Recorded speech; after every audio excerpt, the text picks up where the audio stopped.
उत्कलर बरपुत्र स्वतंत्र ओडिशा प्रदेश गठन पछर प्रमुख बिंधाणी मधुसूदन दासंक शेष जीवन चरम आर्थिक दुस्थिति भितरे कटिथिला।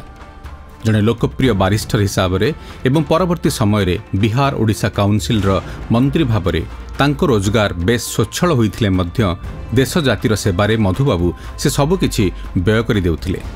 पकेट्रे अर्थ नथिले मध्य उत्कल सभा और उत्कल सम्मिलनी तथा एभली नाना सांगठनिक कामरे मधुबाबू विभिन्न सूत्र ऋण करी खर्च करने द्विधा करुनथिले। तांको द्वारा प्रतिष्ठित उत्कल टैनरी दिने थिला भारतर स्वदेशी शिल्प मध्यरे खूब परिचित, किंतु ठिकणा समय यार क्षति भरणा करि पारि नथिले मधुबाबू। दिने उत्कल टैनरी प्रस्तुत जोता देश विदेश रे आदर लाभ करिथिला। एहाकु एक जॉइंट स्टॉक कंपनी रे परिणत करथिले मधुबाबू। एहार अंशधन बा शेयर बिक्री करी ऋण परिशोध करने सह बड़का अर्थरे टैनरी चलाइबा लगी तांकर शेष स्वप्न किंतु पूरण होई पारि नथिला। फलरे दिने उत्कल टैनरी नीलाम होइगला।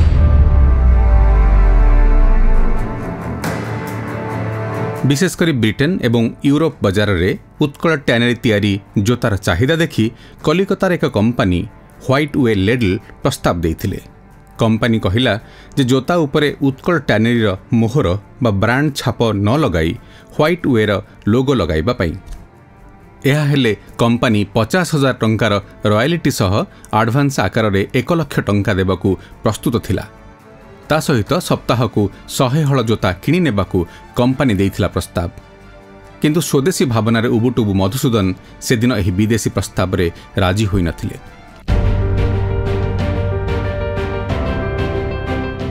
परवर्ती समय मधुबाबू अनुरोध रक्षा करी महात्मा गांधी कटक आसी 2 दिन काल तांको घरे रहिथिले। मधुबाबू गांधी को उत्कल टैनरी विभिन्न विभाग बुलाई एहार जंत्रपाति आधुनिक प्रोडक्शन कौशल और एठारे प्रस्तुत जोतार गुणात्मक मान विषय बुझाइथिले। महात्मा सहित आसीथिबा कलिकतार व्यवसायी रंगलाल सेतेबेले उत्कल टैनरी परिचालना दायित्व नहीं एहार पुनरुद्धार पई प्रस्तुत थिले, किंतु टैनरी मालिकाना ओडिशावासी हाथरू बाहर को नदेवा लगी नछोड़ बंधा मधुसूदन से दिन मध्य एही प्रस्ताव को प्रत्याख्यान कर देथिले।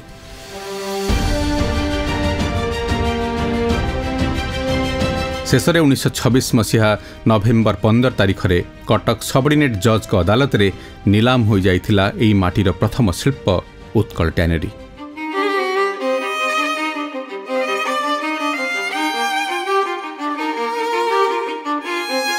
कोर्ट एहार मूल्य 2.5 लाख टंका धार्य करथिले सुद्धा एहाको किणिमा लगी केही विशेष आग्रह प्रकाश न करिबारु टैनरी मात्र 65,000 टंकारे बिक्री होईगला। सेदिन नीलाम धरिथिले पुरी गजपति रामचंद्र देव, ताहा पुणी मधुबाबूंक व्यक्तिगत अनुरोध क्रमे।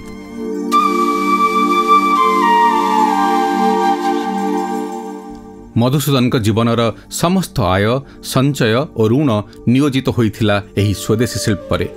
जदि उत्कल टैनरी 2.5 लाख अधिक टंकारे बिक्री होई पारिथांता ताहेले मधुबाबू करिथिबा विभिन्न ऋण हुएत मेंटी पारिथांता, किंतु एहा मात्र 65,000 टंकारे नीलाम हेबा फलरे अन्य ऋणदाता माने तांकर घर और विभिन्न संपत्ति नीलाम करिनेबा लागि कोर्टर द्वारस्थ होइतिले।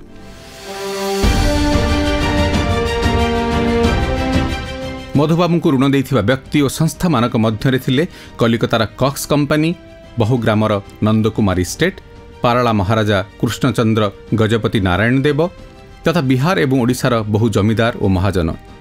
परिस्थिति एपरि हेला जे कटकर भोला मिया बजार रे थिबा मधुबाबूंक बासभवन उपरे थिला अनेकंक नजर। एहाकु एक प्रकार रक्षा करिबा पई मधुबाबूंक वकीलंक परामर्श क्रमे मेदिनपुर चंद्र कुमार हाजरा आगे आसिथिले। कटक सबजज कोर्ट रे मामला दायर करी चंद्र कुमार शेष में मधुबाबूंक पालिता कन्या शैलबालांक नाम रे एही कोठी को नीलाम रे उठाई नेथिले। 1925 मसीहा अक्टोबर 21 तारीख रे एही नीलाम होइथिला। घरर मालिकाना निज पालिता कन्याक हाथ रे थिले मध्य आदर्शवादी मधुसूदन वस्तुतः भड़ा सूत्र रे एही घरे तांक बाकी जीवन काटिथिले।